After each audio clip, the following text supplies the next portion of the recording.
তনুর রক্ত বৃথা যেতে দেব না, মুনিয়ার রক্ত বৃথা যেতে দেব না, মমিতার রক্ত বৃথা যেতে দেব না।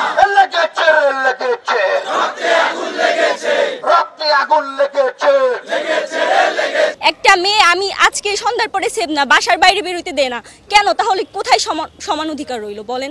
মেয়েরা নিরাপদ কোথায়, যেখানে আমরা জানি যে তনু হত্যাকাণ্ড একটা সেনানিবাসে হয়েছে, সেনানিবাসেও মেয়েদের নিরাপত্তা নেই। মৌমিতা হত্যাকাণ্ড একটা হসপিটালে হয়েছে, তারপর আমাদের একটা শিল্পপতি আমাদের বোন মুনিয়া হত্যা হয়েছে। তো শিল্পপতি থেকে শুরু করে সেনানিবাস, হসপিটাল, কোথাও মেয়েদের নিরাপত্তা নাই। আমরা একটা মেসেজ দিতে চাই যে আমাদের বর্তমান দুই বাংলায় মানে আমাদের নারীরা কোথায় নিরাপদ, আমরা নারীদের নিরাপত্তার জন্য আমরা একটা মেসেজ দিচ্ছি পুরো দুই বাংলায় হোক, আমার বাংলাদেশ, পশ্চিমবঙ্গ, যেখানে হোক আমাদের মা বোনেরা যেন নিরাপদ থাকে।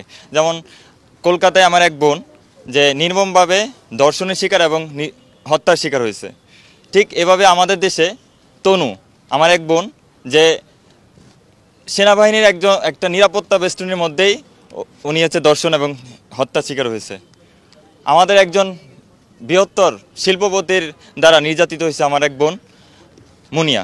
আমরা এর বিচারগুলো পাইনি।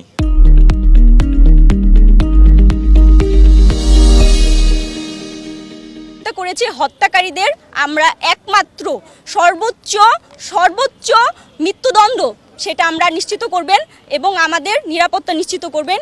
এটা হচ্ছে আমাদের অন্তর্বর্তী সরকারের কাছে একমাত্র চাওয়া, বর্তমানে আমাদের মেয়েদের হিসাবে চাওয়া। এই অন্তর্বর্তীকারী সরকারের কাছে চাইবো আমরা এমন একটা দেশ চাই যেখানে আমাদের ভাইয়েরা যেই নিরাপত্তা নিয়ে স্বাধীনভাবে চলাফেরা করতে পারছে, বিচরণ করতে পারছে, আমরা যেন সেই স্বাধীনতাটুকু পাই, সেই বিচরণটুকু পাই।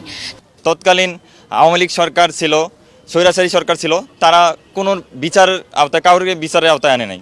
তো আমাদের বর্তমান অন্তর্বর্তীকালীন সরকার তিনি আমাদের জানিয়েছে যে আমাদের যত এই গত 16 বছর যাবৎ বা স্বাধীনতার পরবর্তী যত নির্যাতন, গুম খুনের নির্যাতন হয়েছে, ধর্ষণ হয়েছে, এগুলোর বিচার হবে।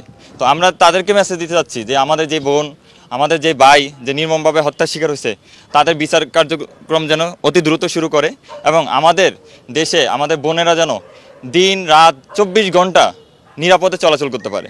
আমাদের দেশে এখনও আমাদের বোনেরা ভার্সিটি, বিশ্ববিদ্যালয়ে ওনাদেরকে সন্ধ্যা হলে ঘরবন্দি করে রাখা হয় যে তারা বের হতে পারবে না, কেন? তাদের নিরাপত্তার জন্য। এটা কেন হবে? আমরা ছেলেরা যদি বের হতে পারি, হাঁটতে পারি, ক্যাম্পাসে আসতে পারি, আমার বোনেরা কেন পারবে না? তো আমরা মেসেজ দিচ্ছি আমাদের বোনদের নিরাপত্তার জন্য যেন সরকার, এই অভ্যন্তরীণ যে সরকার আছে তারা যেন খুব ভালো একটা পদক্ষেপ নিতে পারে।